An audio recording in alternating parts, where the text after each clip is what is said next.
Bom dia, meus amados, a paz do Senhor Jesus. O texto de hoje, Mateus 25, versículo 33, dirá assim, ó.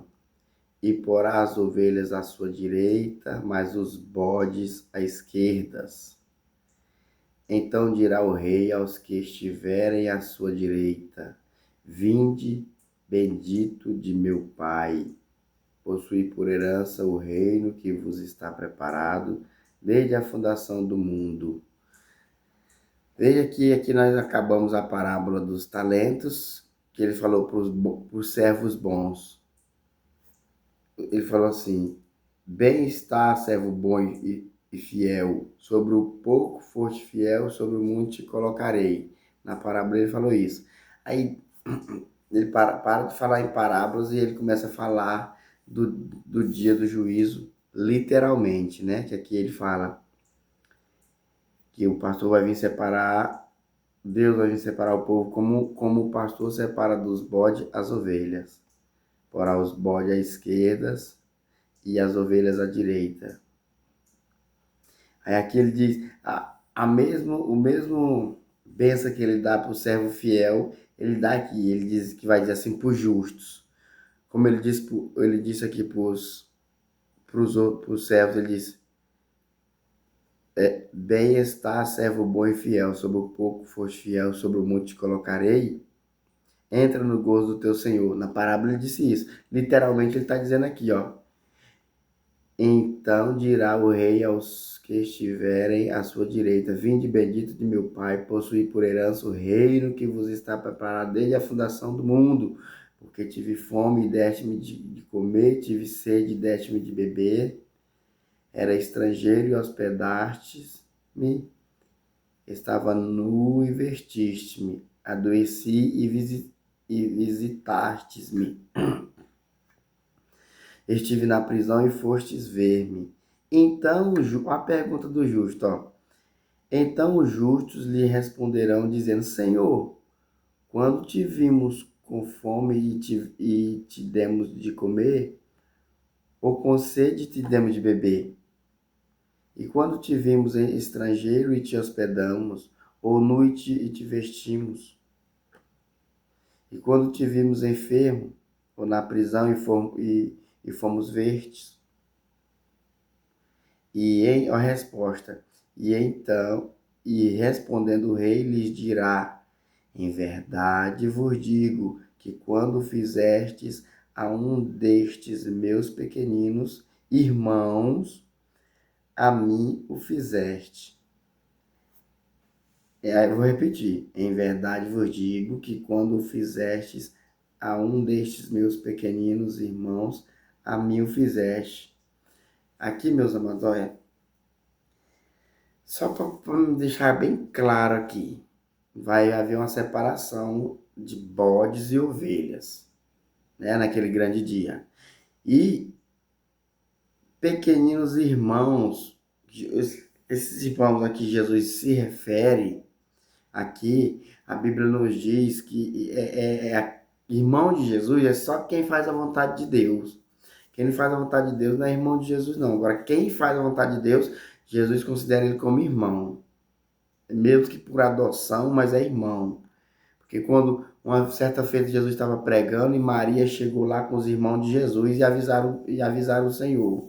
Falaram, mestre, tua mãe e teus irmãos estão aí. E ele disse, quem é minha mãe e meus irmãos? E aí Jesus respondeu, todos aqueles que fazem a vontade de meu Pai, esses são meus irmãos, irmã e mãe. Então, só para deixar bem claro, para nós não viver enganado na enganação, né? Porque eu não estou aqui para enganar ninguém.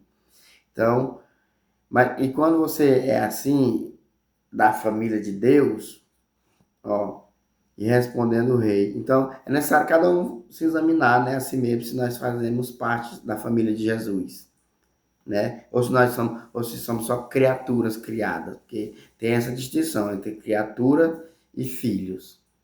A Bíblia é quem faz essa distinção, não é eu, não.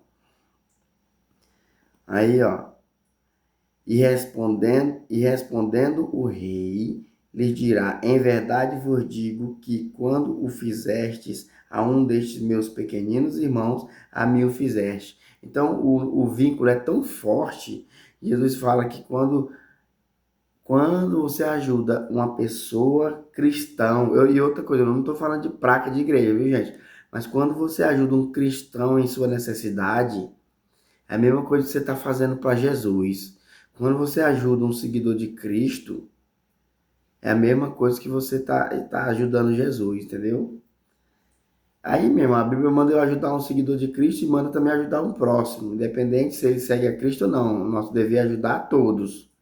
Nosso dever é ajudar a todos, quem serve e quem não serve a Cristo. Mas quando você ajuda um seguidor de Cristo, a Bíblia está dizendo aqui que que eu quero dizer aqui é que Jesus se coloca no nosso lugar, meu irmão. Jesus se coloca no lugar daqueles que seguem ele. Jesus se coloca tanto no lugar do pregador, que por meio de qual ele envia a mensagem, porque lá em Mateus 10, quando ele está comissionando os discípulos, ele diz assim, ó, e quem vos recebe, a mim me recebe. Jesus dizendo, quem vos recebe, meu discípulo, a mim me recebe. E quem recebe a mim, recebe o meu Pai.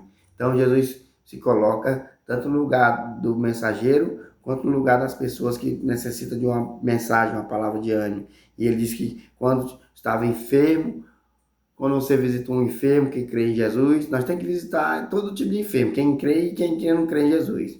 Mas eu estou falando aqui, quando você visita um daqueles que crê em Jesus, é a mesma coisa que está visitando ele. É a mesma coisa que está visitando ele. Ou seja, ele se coloca no lugar das pessoas, né? Ele se coloca no lugar das pessoas. A relação é tão íntima que, olha, quando Paulo estava perseguindo os irmãos, a igreja, Paulo estava perseguindo, Jesus apareceu para ele na estrada de Damasco e disse, Paulo, por que tu me persegue, Paulo? Então, Jesus se coloca no lugar, gente. Então, se você é um cristão fiel a Deus, meu irmão, independente se você tenha falhas, mas se você é um cristão, tenha paz no coração, que Jesus se coloca Jesus conhece teu endereço, se coloca na tua. Ele te entende, entendeu? E ele se compadece da tua necessidade. Assim como ele se compadece da de quem não é cristão também, querendo que quem não é cristão ainda vire cristão. Então é isso, que Deus abençoe você e toda a sua família, você que já é cristão, que Deus te abençoe em nome de Jesus. E você que ainda não é cristão, não perca tempo, meu irmão. Entra para essa família aí e procura fazer a vontade de Deus. Porque Jesus falou que aquele que faz a vontade de Deus é irmão dele. Amém? Eu não estou chamando você para ser perfeito, não. Eu estou chamando só você para buscar fazer a vontade de Deus. Porque perfeito foi só Jesus mesmo, que está no céu.